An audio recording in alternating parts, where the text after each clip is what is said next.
परिदृश्य है उस पर अगर आप सवाल करना चाहते हैं वो भी आप कर सकते हैं। बहुत बहुत धन्यवाद।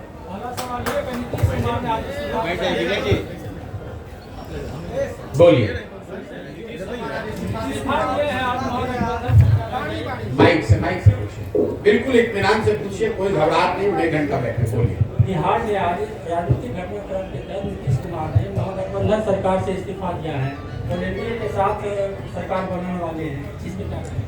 मेरे भाई, अगर आप पिछले 1 साल के मेरे वक्तव्यों को देखेंगे तो शायद एकमात्र व्यक्ति मैं रहा हूं जो कैमरे पर कहता रहा है कि नीतीश कुमार बस कभी भी पलट सकते हैं। आप मेरे कितने भी वक्तव्य उठाकर देख लीजिए, हर जगह हमने कहा है ये नीतीश कुमार की राजनीति का हिस्सा बन गया है। लेकिन आज जो घटना हुई है ये नीतीश कुमार के संदर्भ में नहीं है। नीतीश कुमार पलटू राम है या पलटू राम नेताओं के सरदार हैं, ये तो बात पहले से जनता जानती है। आज की घटना ने, अभी जो हुआ है, इसने ये दिखाया कि पूरे बिहार में जितने राजनीतिक दल और नेता हैं सब पलटू मार। आज ये भी तय हुआ कि नरेंद्र मोदी, अमित शाह और भाजपा वाले भी उतने ही बड़े पलटू मार है जो अभी 2 महीना 4 महीना पहले कह रहे थे कि नीतीश कुमार के लिए बिहार में भाजपा का दरवाजा बंद है।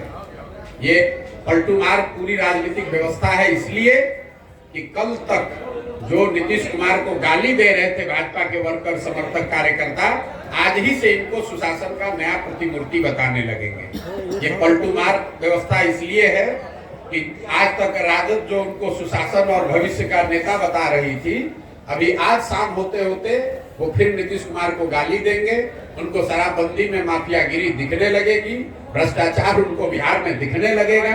अभी सुबह तक नहीं दिख रहा था। तो नीतीश कुमार पलटू मार है, ये तो पूरा दुनिया जानता है। अब ये बहस का, ये कोई डिस्कवरी का मुद्दा नहीं है। इस घटना ने ये दिखाया कि नीतीश कुमार ने अपने ही रंग में यहाँ के पूरी राजनीतिक व्यवस्था को रंग दिया है, जिसमें भाजपा और राजद दोनों ही उतने ही बड़े पलटू मार है जितने बड़े नीतीश कुमार है। आगे सर लोकसभा चुनाव है, विधानसभा चुनाव है, तो ये जो घटना हुई है इसका कितना असर पड़ेगा सर? देखिए, लोकसभा के चुनाव के नजरिए से मैंने पहले भी कहा है और कैमरे पर कहा है कि नीतीश बाबू अगर महागठबंधन में लड़ते तो उनको 5 सीट भी नहीं आने वाला था। ये तो लोगों को पता था। और जब हम लोग कह रहे थे तो उनका कोई दल का आदमी चिल्लाता था, अरे प्रशांत किशोर को क्या आता है। ये तो डर इतना है ना, लोगों को पता है। मैं कोई ऐसे बिहार का कोई नेता तो हूं नहीं कि कह दूंगा कौन जीतेगा। अगर मैं कह रहा हूं कि नहीं आएगा 5 तो नहीं आएगा 5। इसी डर से पहले तो भागे, उनको मालूम था भी खाता नहीं खुलने वाला है, तो भागे भाजपा में। अब इस नई व्यवस्था में जरूर एनडीए के नाम पर, मोदी के नाम पर, भाजपा के लहर में कुछ सीट उनको मिल जाएगा। लेकिन इसके साथ एक और आपको भविष्यवाणी कर देता हूं, इसका सबसे बड़ी कीमत इस गठबंधन का भाजपा और उनके दल वाले पे करेंगे विधानसभा के चुनाव में।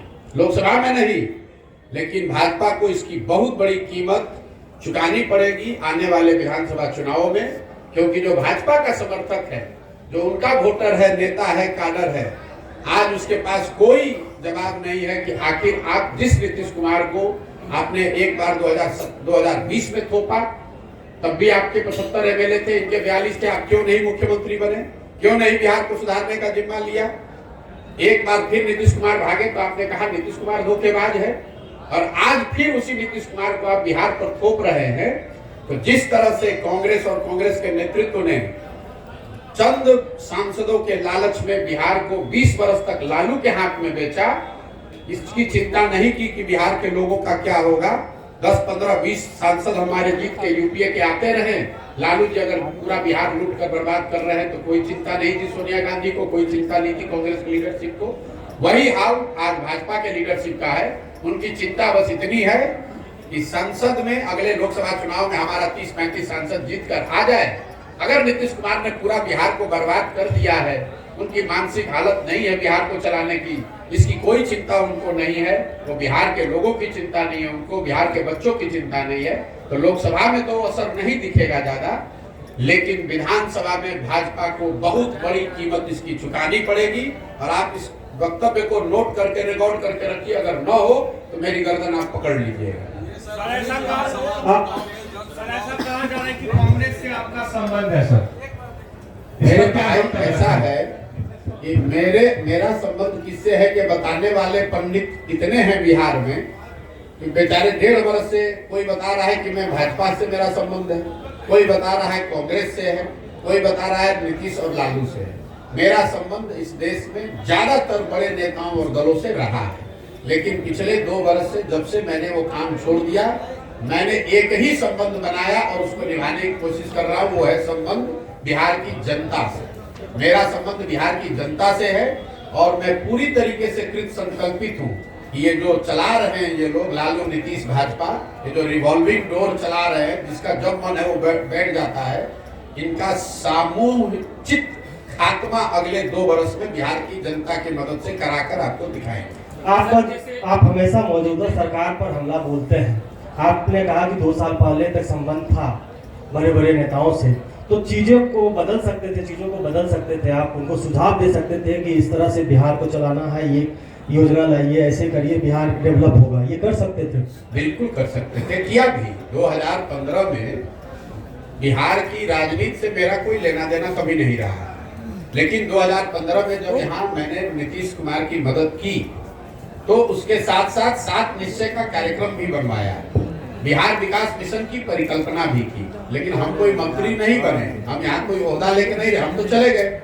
उसके बाद यहाँ पर उसको करने की जिम्मेवारी नीतीश सरकार की थी, और अगर उन्होंने नहीं किया तो हम ही यहाँ वापस आकर वो गलती सुधारने का या इसको बेहतर करने के लिए भी अपना घर परिवार काम धंधा छोड़कर हम ही पसीना बहा रहे हैं। आप नहीं कर रहे हैं, आप उस समय भी सवाल कर रहे थे, आज आप भी सवाल कर रहे हैं। हम ही आज आकर अपने जीवन का सब कुछ दांव पर लगाए हैं कि अगर इनको सलाह देने से नहीं सुधरा तो हम खुद उतरकर जनता को सलाह देकर इस काम को करेंगे। चुनावी मोड में प्रशांत किशोर कब आएंगे? बिल्कुल चिंता मत कीजिए, जब समय आएगा मैं चुनावी मोड में भी आऊंगा और आपको उसका असर भी दिखेगा। आपको नहीं दिखा, एक एमएलसी का चुनाव हमने अभी कराया निर्दलीय अफाक अहमद का, आज से 6-8 महीना पहले। उसमें एक ओर से महागठबंधन के उम्मीदवार थे, 30 वर्ष के जीते हुए एमएलसी, उनकी मृत्यु हुई तो उनका लड़का लड़ रहा था, और वहां के 5 भाजपा के सांसद लगे हुए थे अपने कैंडिडेट को जिताने में। ये सर जीता कौन? जनसुराज समर्थित आदमी। आप इस पर भरोसा रखिए, इतना हमें ज्ञान है कि यहाँ चुनाव कब होगा।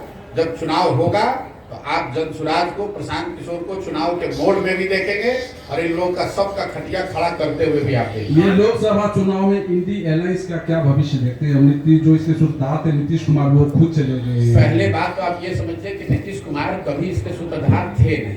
ये तो अपने से आप लोग, कुछ बिहार के पत्रकार और जदयू के कुछ बड़बोले नेता अपने आप को संयोजक, सूत्रधार, पता नहीं प्रधानमंत्री का फेस क्या क्या बता रहे हैं। आप मेरे वक्तव्यों को पिछले 1 साल से सुनिए। मैं बार बार कह रहा हूं कि पहली बात, इंडिया अलायंस जिस तरीके से बना है, जिस तरह के उसमें प्रयास हुए हैं, मैं ऐसा नहीं समझता हूं कि उससे उनको कोई बहुत सफलता मिलेगी। इसलिए नहीं मिलेगी ना उनके पास कोई नैरेटिव है, ना कोई पब्लिक से कॉन्टैक्ट है, ना जमीन पर कोई काम हो रहा है, ना कोई उनके लिए नया प्रयास हो रहा है, ना आपस में उनकी सामंजस्यता है, ना कोई चेहरा, ना कार्यक्रम। तो कैसे आपको सफलता मिलेगी? दूसरी बात, अगर जो भी उनकी ताकत है इंडिया अलायंस की, उसमें नीतीश कुमार का क्या था भाई? पटना में एक बैठक होने से आप लोग कह रहे हैं कि नीतीश कुमार ही इसके सूत्रधार है। इंडिया अलायंस में सबसे बड़ा दल कांग्रेस है, दूसरा सबसे बड़ा दल तृणमूल है, तीसरा सबसे बड़ा दल डीएमके है। नीतीश कुमार को पूछता कौन है? ये तो बिहार में आप लोग, हमारे चूंकि मुख्यमंत्री हैं तो हम लोग को इन पर बोलना पड़ता है। आप किसी दूसरे राज्य में जाइएगा तो कोई इस बात का संज्ञान भी ले रहा है क्या कि कौन है नीतीश कुमार? आप जरा ये समझिए कि नीतीश कुमार क्या ऑफर कर सकते हैं किसी दल या गठबंधन को। इनके पास कोई इतना बड़ा ये चेहरा है नहीं, कोई इनकी आइडियोलॉजिकल विचारधारा वाली पोजिशनिंग है नहीं, हर 6 महीना पे पलटते हैं। पूरे देश में इनका नाम है पलटूरा। दूसरा, इन्होंने गवर्नेंस के स्तर पर पूरे देश में सबसे गरीब और पिछड़ा राज्य है बिहार। तो ऐसा तो होगा नहीं कि केरल का आदमी कहेगा कि केरल को बिहार के जैसा बनाना है इसलिए नीतीश कुमार को नेता मान ले। तीसरा, दल की मैंने सुनो मेरी बात। दल की आपकी ताकत है नहीं, कुल जमा पूंजी आपकी 42 विधायकों की है, ना आपके पास राजनीतिक काबिलियत है, ना आपका इमेज है, ना सुशासन गवर्नेंस है। किस आधार पर आपको कोई नेता मान लेगा? ये तो नीतीश कुमार ऐसे हवाई किला बनाते रहते हैं, और जब वो नहीं मिला तो तुरंत पिछले दरवाजे से भागा भाजपा की ओर। और आपको एक और घोषणा कर देता हूं, अगले विधानसभा से पहले, जिसको भी आप लोग चला दीजिए कोट करके, ये फॉर्मेशन फिर बदलेगा, जिसको भी लीक कर दे देता हूं। आज जिस फॉर्मेशन में बिहार में व्यवस्था है, जिसमें नीतीश कुमार चेहरा है, बीजेपी सपोर्टर की भूमिका में है, और दूसरे साइड आरजेडी है और बाकी लोग उनको सपोर्ट कर रहे हैं, इस फॉर्मेशन में विधानसभा का चुनाव नहीं होगा। कौन कहा? पिछली बार भी मैंने कहा था कि ये जो महागठबंधन और भाजपा बना है, इसमें अगला चुनाव नहीं होगा, ऑलरेडी टूट गया। फिर अभी घोषणा कर देता हूं, ये भी टिकने वाला नहीं है। अगले विधानसभा से पहले आपको बहुत बड़ा उलटफेर बिहार की राजनीतिक परिदृश्य में, पूरी इकोसिस्टम में देखने को मिलेगा, और ये लोकसभा चुनाव के 6 महीना के अंदर आपको दिखेगा। प्रशांत जी, सबसे पहले बात ये महत्वपूर्ण कि आप जो सर्वे करवाया या लोगों की जनभावना को जो समझा कि 55% लोग इस राजनीतिक व्यवस्था से जुड़े हुए हैं। 2 बरस पहले थे, आज की घटना के बाद तो बढ़ के 60-65 हो गया होगा। इस बात में बहुत दम है, आपके इस बात में बहुत दम है।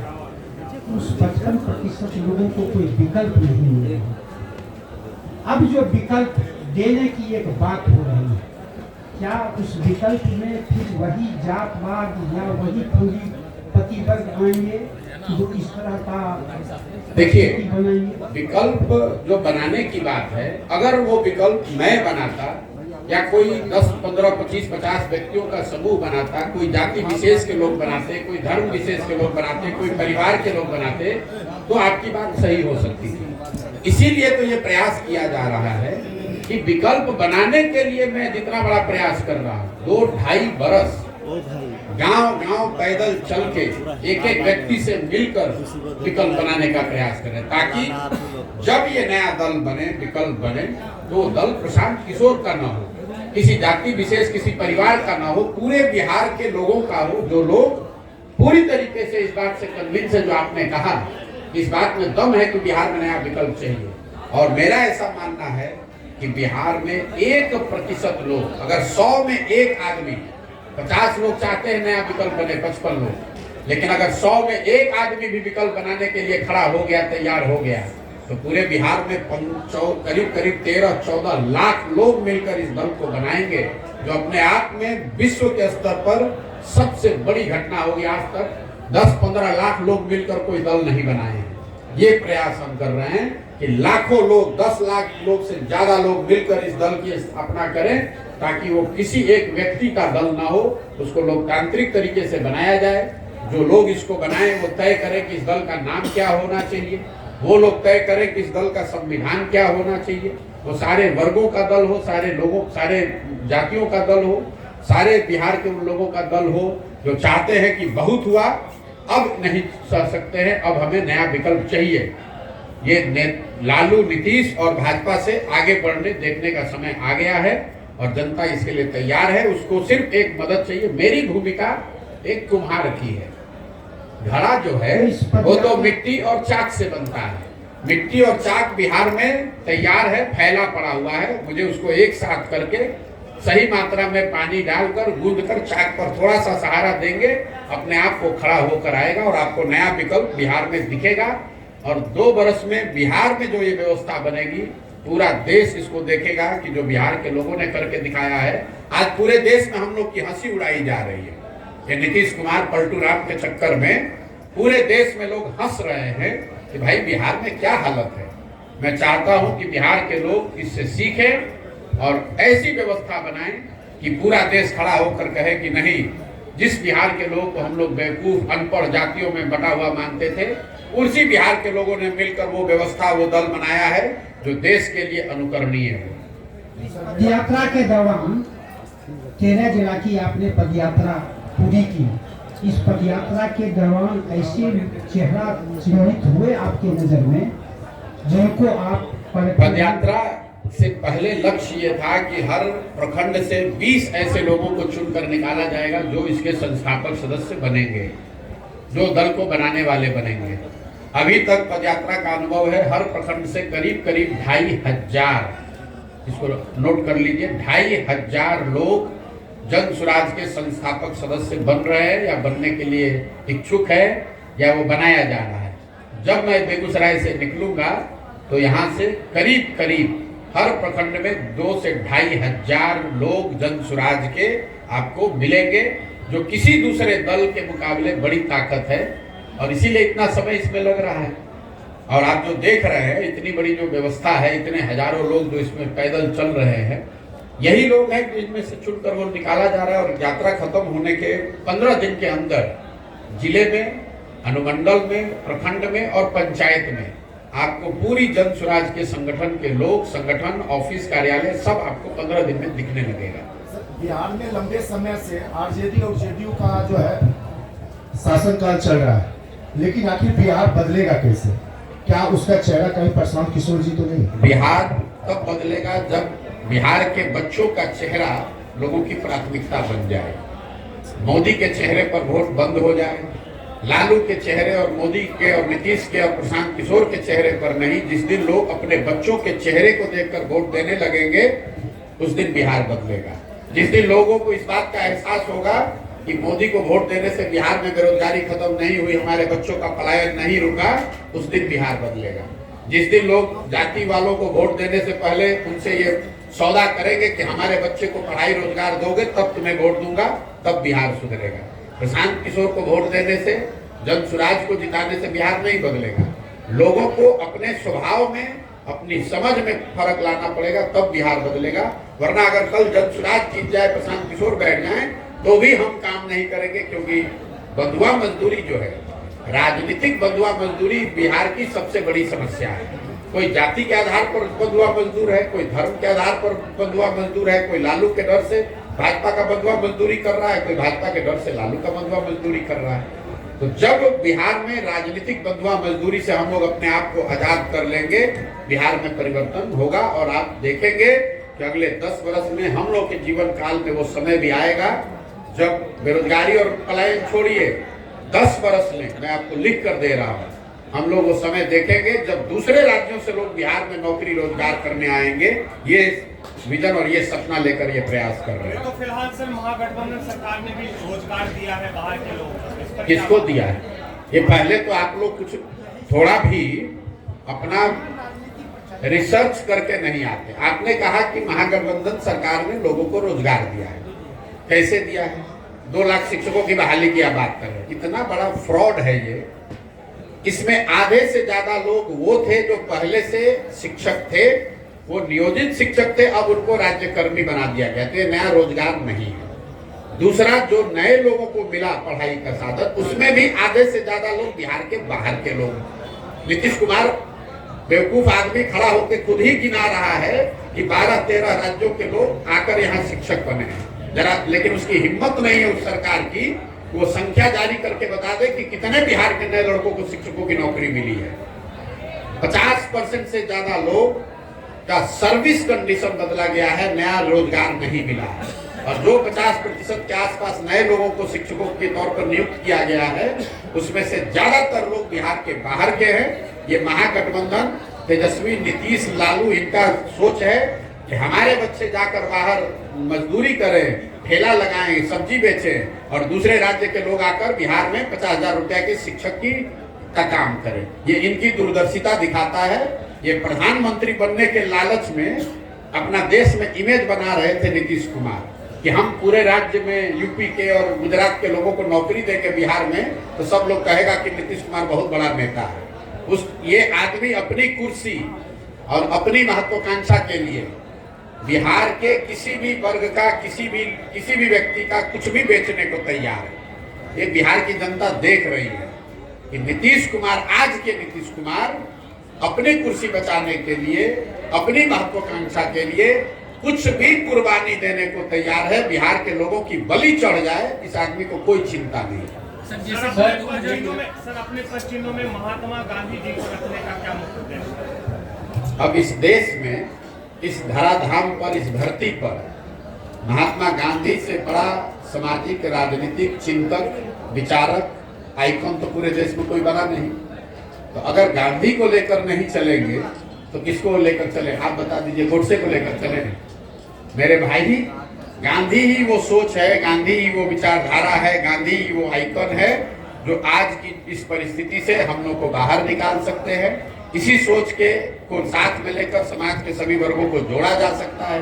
इसी सोच और उन्हीं के बताए हुए रास्ते पर चलकर बिहार को राजनीतिक बंधुआ मजदूरी से आजादी दिलाई जा सकती है। गांधी ने अपने विचारों से, अपने कार्य से, अपने आचरण से, अपने प्रयास से देश को आजाद कराया। बिहार अभी जरूरत है कि बिहार के लोग उन्हीं गांधी के मार्ग पर चलकर, उन्हीं के बताए रास्ते को फॉलो करके राजनीतिक बंधुआ मजदूरी से अपने आप को आजाद कराए। सर, आप कहते हैं कि युवाओं को और पढ़े लिखे लोगों को राजनीति में आना चाहिए, लेकिन जन स्वराज में आपके अलावा तो कोई और चेहरा नहीं दिखता। क्योंकि आपको चेहरे देखने की आदत है। बिहार में आपको चेहरा खोज रहे हैं। जो यहाँ जितना बड़ा क्रिमिनल है, बदमाश है, ठग है, शराब का व्यापारी है, जो रोज दल बदलता है, वो आपको बड़ा चेहरा दिखता है। और जो हजारों जमीन से जुड़े हुए लोग जन स्वराज में जुड़ रहे हैं, उसको आप चेहरा नहीं मानते हैं। वो सब आदमी, हमने अभी बताया कि करीब 2500 लोग हर प्रखंड से जुड़ रहे हैं। तो आपके लिए वो सब लोग उड़ीसा के हैं, लेकिन वो लोग तो कहीं दिख नहीं रहे हैं। कहाँ नहीं दिख रहे? आपका बस और बस आप ही दिख रहे हैं। भैया, कहाँ नहीं दिख रहे? एक दिन भी चले पदयात्रा में? पदयात्रा में एक दिन भी चले हो? एक दिन भी आपने पदयात्रा को कवर किया? ये बाहर जो लड़के, सैकड़ों लड़के बैठे हुए हैं, ये इसलिए आपको नहीं दिख रहा है कि क्योंकि ये किसी विधायक के लड़के नहीं। आपकी सोच यही है। आप सोचते हैं कि किसी विधायक का एक लड़का आ जाएगा तो उसका इंटरव्यू लोगे और बताओगे कि ये बहुत बड़े नेता है। ये बिहार के गांव के वो लड़के हैं जो जज्बा रखते हैं, जो बिहार को सुधारना चाहते हैं। इनके पास पैसा नहीं है, इनके बाबूजी मंत्री विधायक नहीं है, लेकिन ये आपको चेहरा नहीं दिख रहा है। चेहरा कब दिखेगा? कोई बहुत बड़ा क्रिमिनल हो, उसका लड़का यहाँ बैठेगा तो आप कहिएगा कि बहुत बड़ा चेहरा है। कोई विधायक का लड़का आके यहाँ बैठेगा तो उसका बहुत बड़ा चेहरा बताइएगा। और ये सैकड़ों लड़के जो अपना जीवन खपाकर बिहार को सुधारने के लिए इसमें जुड़ रहे हैं, ये आपके लिए चेहरा नहीं है। सर, आपने बात की सर शिक्षा में सुधार की, नेता 2014 में जैसे आपने लोकसभा में भाजपा के लिए काम किया जी, इसके बाद आप जो है जदयू में उपाध्यक्ष पद पर भी रहे। तो 2014 में जो लोकसभा का चुनाव हुआ था उसमें आपने भाजपा के लिए काम किया। जब आपका वहां मनोकामना पूर्ण नहीं हुई तो फिर आपने जदयू में काम किया। और जदयू में काम करने के बाद आपको क्या लगता है कि दोनों की पार्टी में आपने काम किया? संभवतः शायद जो अन्य पार्टी में भी आपने प्रयास किया और ये प्रयास में जब सफलता नहीं मिली है, तब आपने जन स्वराज की जो है पार्टी का जो पद यात्रा प्रारंभ की, इस पर क्या कहना चाहिए? मेरे भाई, आपका इतना ज्ञान है कि आपके ज्ञान ने हमको आह्लादित कर दिया। आपको दो ही याद है, हम 2014 में नहीं, 2012 में भाजपा का गुजरात में मदद किए, 2014 में उनके लिए काम किया, 2015 में नीतीश कुमार को यहाँ मदद किया। उसके बाद पंजाब में, तेलंगाना में, आंध्र प्रदेश में, तमिलनाडु में, महाराष्ट्र में, दिल्ली में, बंगाल में, 10 राज्यों में हमने लोगों की मदद की है। तो पहले तो अपना जानकारी पूरा कर लीजिए।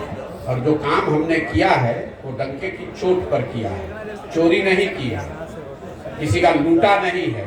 अपने दिमाग से, अपने परिश्रम से, अपने ताकत से, अपने लिए, अपने समाज के लिए, बिहार के लिए कुछ नाम ही अर्जित किया है।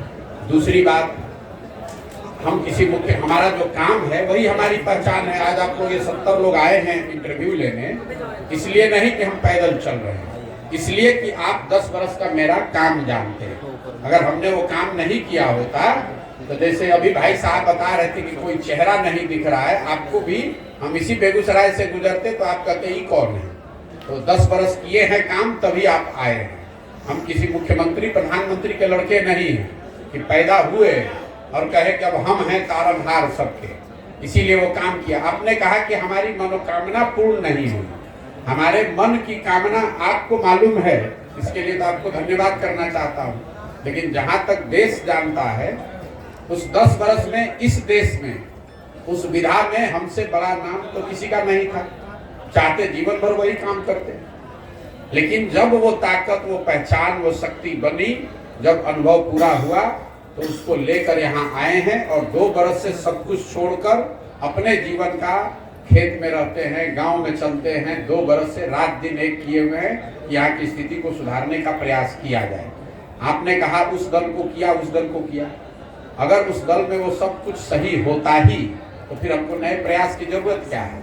लेकिन दो ही, अगर आप कोई प्रयास करते हैं उसमें आपको सफलता नहीं मिली तो आपके पास दो विकल्प हैं, या तो आप थक हार के बैठ जाइए कि भाई हो नहीं सकता है, दूसरा ये है कि उससे और बेहतर प्रयास कीजिए। तो हमारी गिनती आप दूसरे वाले में रखिए। हमने यहाँ प्रयास किया कि नीतीश को मदद करके 7 निश्चय बनाकर बिहार विकास मिशन बनाकर बिहार को सुधारा जाए। नहीं सुधरा तो उससे बड़ा प्रयास कर रहे हैं, लेकिन प्रयास तो कर रहे हैं ना, यहाँ बैठ के खाली टिप्पणी नहीं कर रहे हैं। दिल्ली में बैठकर बिहार पर टिप्पणी नहीं करता हूँ मैं। जब मैं बिहार में नहीं था तो देश भर के पत्रकार अगर बात करते होंगे, देश विदेश की राजनीति पर चर्चा करते थे, बिहार पर नहीं बोलते थे। बिहार पर तब बोलते हैं जब 2 बरस से बिहार के गांव-गांव में अपना पूरा जीवन लगाए हुए हैं। बाहर के केरल में क्या हो रहा है, इंडिया अलायंस में क्या हो रहा है तो पूछते हैं, तब भी लिमिटेड बात ही बोलते हैं, हमको उससे कोई लेना देना नहीं। तो हम यहाँ आए हैं ये सोच समझकर अपने 10-15 बरस के अनुभव के आधार पर कि अगर बिहार में सुधार करना है तो बिहार में समाज के स्तर पर प्रयास होना चाहिए, और वो प्रयास ईमानदारी से कर रहे हैं। सर रियली सॉरी टू से, मैं कंटिन्यूसली आपको सुनता रहता हूँ और अभी मैं बहुत ही बेतुका सवाल पूछने जा रहा हूँ। मतलब अरे आपका हक है पूछने का, बेतुका बस उसी हिसाब से पूछने जा रहा हूँ, मास कॉम के एथिक्स एंड नॉर्म्स के अकॉर्डिंग, कि अभी तक आपने सारे सवालों पे प्रॉपरली हमें आंसर किया, ब्रीफली डिस्क्राइब किया, बट इनकम टैक्स का पार्ट नहीं है, बट ये जो फंडिंग आ रही है जन सुराज को लेकर वो कहाँ से आ रही है? क्या ये क्राउड फंडिंग का? मेरे भाई ऐसा है, आपने कहा कि आप उनको सुनते रहे, आपने सुना नहीं है कभी, क्योंकि जिस दिन से हम ये पद यात्रा चला रहे हैं उस दिन से हर प्रेस वार्ता में आप पहले बेतुका पूछने वाले नहीं हैं। ये बेतुका सवाल नहीं है, तो बिल्कुल सही सवाल है। हर प्रखंड में पत्रकार वार्ता में लोग ये पूछते हैं कि इसके लिए पैसा कहाँ से आ रहा है। उसका जवाब ये है कि ये पैसा वहां से आ रहा है जिनको पिछले 10 वर्षों में हमने राजनीति के क्षेत्र में आगे बढ़ाने में मदद की है, कंधा लगाया है। आज इस देश में 5 से ज्यादा ऐसे राज्य हैं जहां उन लोगों की सरकारें हैं जिनको सरकार बनाने में, जीतने में हमने कंधा लगाया है। कई लोगों को ये लगता है कि अच्छा जिस पार्टी को जिताया है वो पैसा दे रहा है, नहीं, पैसा वो कोई नेता नहीं देता है, कोई दल नहीं देता है। लेकिन जिस राज्य में भी आप किसी को सरकार बनाने में मदद करेंगे उस राज्य में सैकड़ों ऐसे लोग होते हैं जो प्रशांत किशोर को जानते हैं, जिनको हमारी समझ पर भरोसा है, जिनको हमारे प्रयासों में यकीन है, लोग वो मदद कर रहे हैं। उन राज्यों में जहां मैंने काम किया पिछले 10 साल में, जहां की व्यवस्था को, सरकार को बनाने में हमने कंधा लगाया, उस व्यवस्था से, उन दलों से, उन नेताओं से जुड़े हुए जो लोग हैं वो लोग पैसा दे रहे हैं और उसी पैसे से ये पूरा अभियान चलाया जा रहा है। सर एक सवाल है, एक बात, आप ये बेतुका सवाल अगली बार जदयू से और राजद से भी जरूर पूछिएगा। पत्रकार और मास कॉम के एथिक्स की आपने बात की है, मैं एक बार अपना फुटेज हमको दिखा दीजिएगा जिसमें आप ये पूछ रहे हो तेजस्वी यादव से कि राजद को राजनीति करने के लिए पैसा कहां से आता है, अपना बर्थडे एरोप्लेन, चार्टर्ड प्लेन में मनाने के लिए पैसा कहां से आता है, नीतीश कुमार को धंधेबाजी करने के लिए पैसा कहां से आता है। ये सवाल अगर आपने नीतीश कुमार से पूछा होता तो मुझे और खुशी होती, लेकिन आप हमसे सवाल पूछिए, आपका हक है, हमको जवाब देना भी चाहिए, लेकिन ये जवाब सबसे मांगा जाना चाहिए, सिर्फ जनसुराज से। दूसरा न दे तो भी मैं दूंगा, सुनिए, दूसरा कोई न जवाब दे फिर भी मैं जवाब दे रहा हूं, लेकिन पत्रकार होने के नाते आप गिरिराज सिंह से भी पूछिएगा, यहाँ पर डॉक्टर तनवीर से भी पूछिएगा और नीतीश कुमार, लालू यादव से भी पूछिए, तेजस्वी यादव से, कि आप लोग जो राजनीति करते हैं, प्रशांत किशोर तो कह रहे हैं कि दूसरे राज्य में जिसका मदद किए थे वो पैसा दे रहा है, और बिहार में तो कम से कम कोई खड़ा होकर माई कलाल नहीं कह सकता है कि हमने 1 रुपया भी किसी से लिया है जीवन में। लेकिन राजद और जदयू को पैसा कौन दे रहा है, इस पर भी मैं सोचता हूं कि पत्रकारों को इतनी हिम्मत तो जरूर होनी चाहिए कि एक बार पूछ के तो दिखाइए। सर पत्रकार अपने जवाब तो आपको जीवन में नहीं मिलेगा, सुनिए ऐसा है, जवाब तो आपको जीवन में नहीं मिलेगा, लेकिन इतनी हिम्मत दिखाइए। लालू, नीतीश, तेजस्वी से तो आप पूछ भी नहीं पाइएगा क्योंकि वो आपको पूछने नहीं देंगे। कम से कम उनके जिला अध्यक्षों से पूछिए कि तुम्हारे पास पैसा कहां से आया। नहीं, आपका जवाब आपका जवाब एक सकारात्मक पहलू है। यह जवाब सवाल जानबूझकर पूछा गया था। ये एक सकारात्मक पहलू है जन स्वराज के पदयात्रा से संबंधित। बिल्कुल, मैंने ये भी कहा है, बिल्कुल आपका स्वागत है। मैंने ये भी कहा है कि जब जन स्वराज अभियान खत्म होगा तो इस पूरे अभियान पे जो खर्च हुआ इसका बाजाबता पूरा डिटेल जारी करेंगे कि एक एक रुपया कहां से आया और बैंक के माध्यम से कैसे खर्च हुआ। आपको क्या लगता है कि जिस देश में अभी आप एक छोटा सा मुखिया का चुनाव लड़ते हैं तो आपको प्रतिद्वंदी आपको चलने नहीं देता है। हम आज 16 महीना से इतना बड़ा अभियान चला रहे हैं, हम एक गलती करेंगे ये लोग हमको छोड़ देगा, हमको जिंदा गाड़ देगा। अभी तक उसको कोई उपाय ही नहीं है, उसको कोई उपाय नहीं, क्योंकि उसको मालूम है कि हम पर हाथ नहीं रख सकता। हम आज तक किसी पब्लिक ऑफिस में नहीं रहे हैं, किसी से धंधेबाजी नहीं करते हैं, पैसा नहीं लेते हैं, अपनी विद्वता से अपने अनुभव से लोगों की मदद की है और उनसे कह रहे हैं कि मदद करो। देश के सबसे गरीब और पिछड़े राज्य में लोगों की व्यवस्था, उनकी जिंदगी सुधारने के लिए प्रयास कर रहे हैं, मदद कीजिए और लोग मदद कर रहे हैं। सर एक सवाल है मेरा, आप सर एक सुनो भाई, देखिए आपको पूछना है, आप 2 घंटा बैठिए, लेकिन बीच में उठिएगा तो गड़बड़। जब आप जितने देर करना है साथ आपने पद यात्रा की है तो क्या लगता है कि नीतीश कुमार के इतने पलटने के बाद जो जनता नहीं सुधरी, जो वोटर नहीं सुधरे, वो क्या इस बार पलटने पर सुधर पाएंगे? मेरे भाई, ये आपका भ्रम है कि जनता नहीं सुधर रही। आज के तारीख में आप लोग भी पत्रकार हैं, मैं दावे के साथ कैमरे पर कह रहा हूं कि अगर किसी एक नेता के खिलाफ सबसे ज्यादा गुस्सा बिहार में है तो वो है नीतीश कुमार। आप किसी भी वर्ग से बात कीजिए, किसी सामान्य नेता से, पब्लिक से, उनके अपने सपोर्टर, वोटर और पार्टी के नेताओं से बात कीजिए, हर आदमी नीतीश कुमार के लिए आज अपशब्द और गलत बात कह रहा है। और ये ऐसा मत समझिए कि बिहार की जनता समझती नहीं है। यही नीतीश कुमार हैं 2010 में, इनके नाम और चेहरे पर बिहार की जनता ने 206 विधायक जिताया था। आज यही नीतीश कुमार हैं जिनकी दशा यह है कि 40-42 को विधायक जीता हुआ है और एमपी के चुनाव में हारने के डर से ये आदमी फिर भागकर भाजपा के शरण में गया है कि अगर मोदी जी भाजपा का साथ नहीं रहा तो खाता नहीं खुलेगा। अगली बार लिख लीजिए, अभी पिछले बार घोषणा किए थे कि अगर महागठबंधन में लड़ेंगे तो 5 एमपी नहीं जीतेंगे। अभी लिख लीजिए, अब चाहे किसी गठबंधन में लड़े, भाजपा के साथ भी लड़े, नीतीश कुमार को 20 से कम विधायक अगली बार जदयू को आएगा। अगर नहीं आया तो मैं राजनीति से संन्यास ले लूंगा। इस आदमी को, जदयू को 20 विधायक नहीं आएगा, चाहे वो भाजपा के साथ लड़े, महागठबंधन के साथ लड़े, कि किसी के साथ लड़े। बिहार की जनता इतनी बेवकूफ नहीं है, जनता इतनी व्याकुल है आज कि वोट किसी को दिया। ये आदमी पलट के, आप समझिए जनता आज कितना असहाय फील कर रही है, वोट किसी के नाम पर लिया। ये आदमी अपने आप को इतना चतुर समझता है, ये चतुर नहीं है, धूर्त है। नीतीश कुमार निहायत धूर्त आदमी है जो पूरे बिहार के 13 करोड़ जनता को धूर्तता से मूर्ख बनाकर उसको ठग रहा है और इसका पूरा सूद समेत हिसाब जनता अगले चुनाव में करेगी। लोकसभा और खाली छोड़ दीजिए। तो सर आपका नाम आ रहा है सरकार गिराने में। हम बोले थे कि जाकर उधर पलट जाओ।